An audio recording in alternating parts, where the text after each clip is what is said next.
Okay, I think we ought to go over break-even quantity, break-even quantity one more time. There are several videos on this, but I really want to make a point because I was working with a group the other day and they kind of had trouble with this.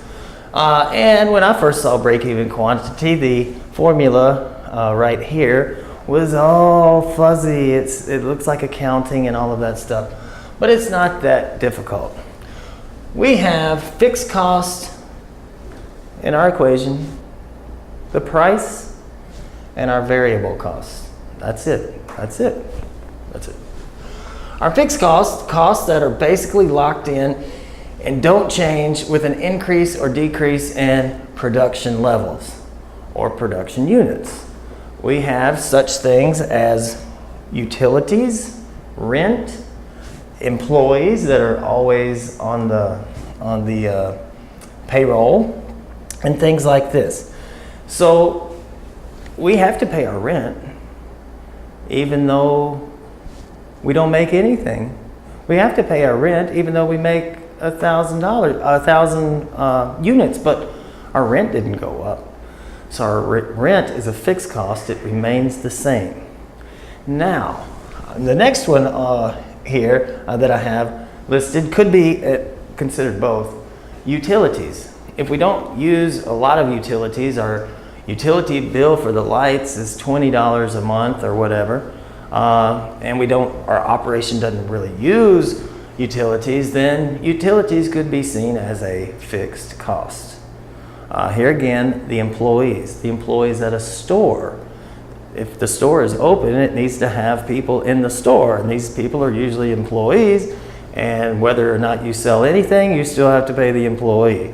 If you sell $1 million worth of stuff, you still have to pay the employee. So that cost does not change. We have variable costs. Most of the time, these are costs that are associated with the product. If you're making pizza, you have cheese cost. If you don't make any pizza, you don't use any cheese. If you don't make any pizza, you don't use any pepperoni. So the cost of the cheese and the pepperoni are directly correlated with the production level of pizza. If we don't make any pizza, we don't use any cheese. If we make 10 pizzas, we use 10 times the amount of cheese it takes for one pizza.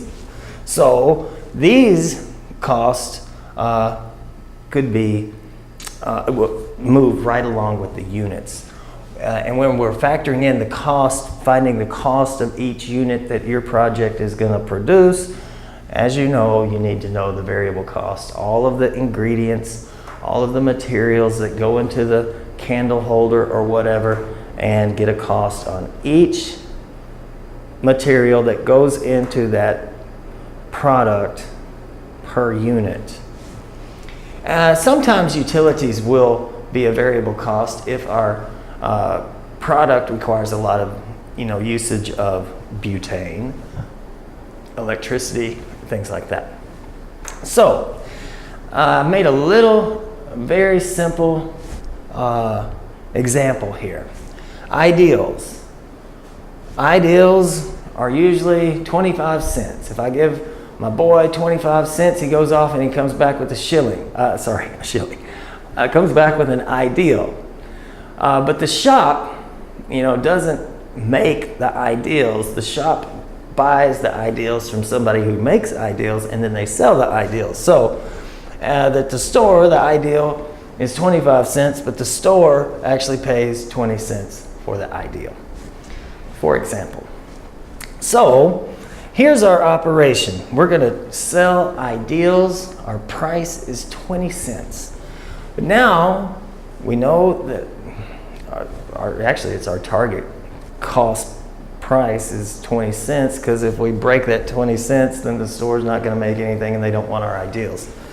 And I don't think they're going to charge 50 cents each.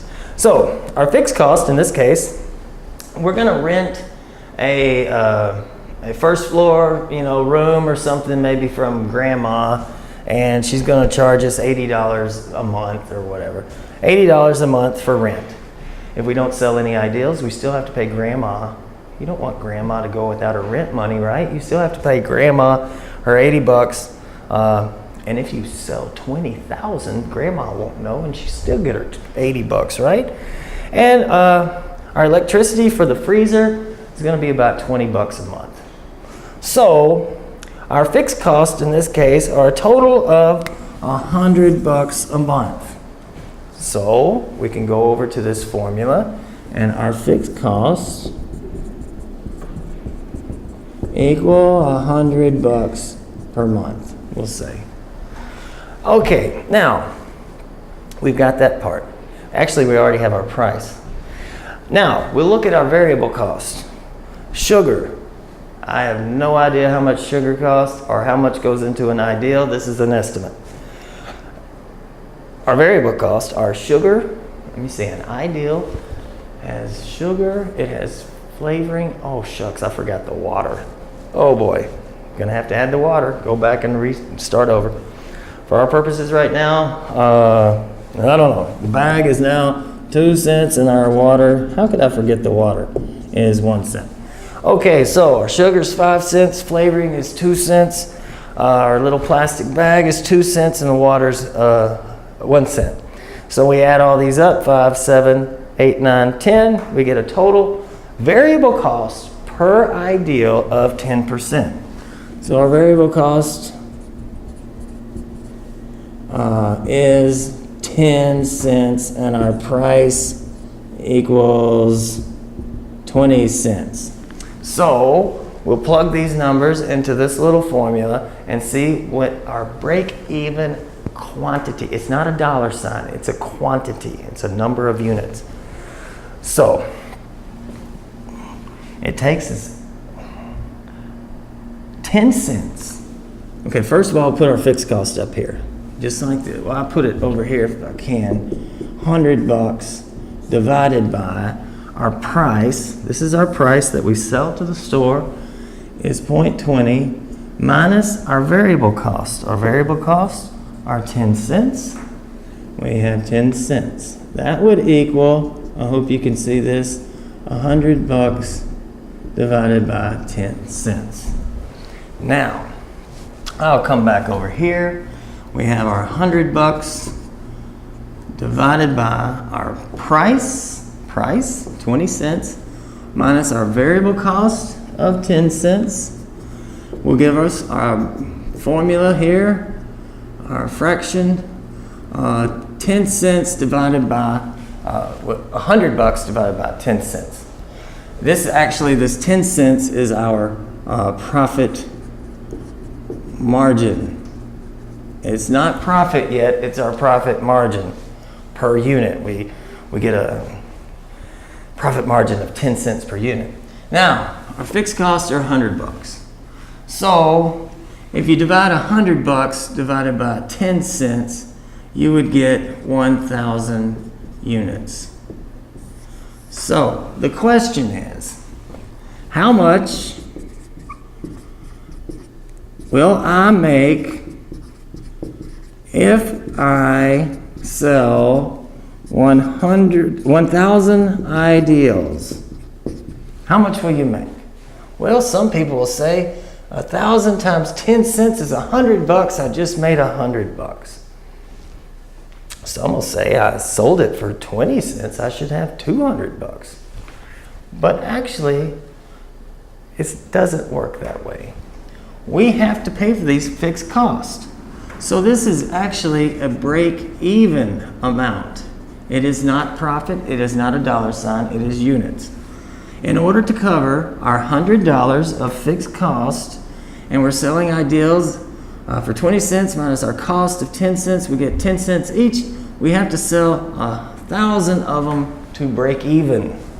So how much will I make if I sell 1,000 ideals per month? I can put that in there, per month. The answer is what? You tell me. What's that? 0. 0. Because I have to pay off my 100 bucks. Now, here's the depressing part. It's like a country song, right? It's depressing. Thought we were going to make a lot of money. We hadn't made any yet. So what if I change this to how much will I make if I sell 1,001 ideals per month? Well, the first 1,000 go to pay for grandma and the electric company.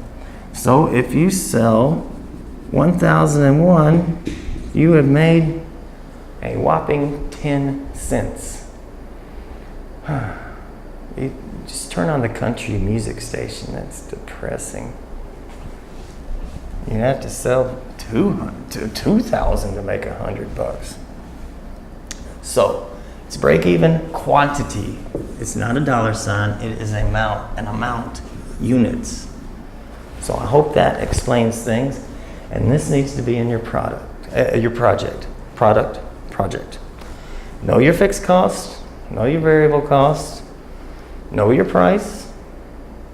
Work it out and tell me the break-even quantity. The quantity you have to sell to make absolutely nothing. Or to not lose anything.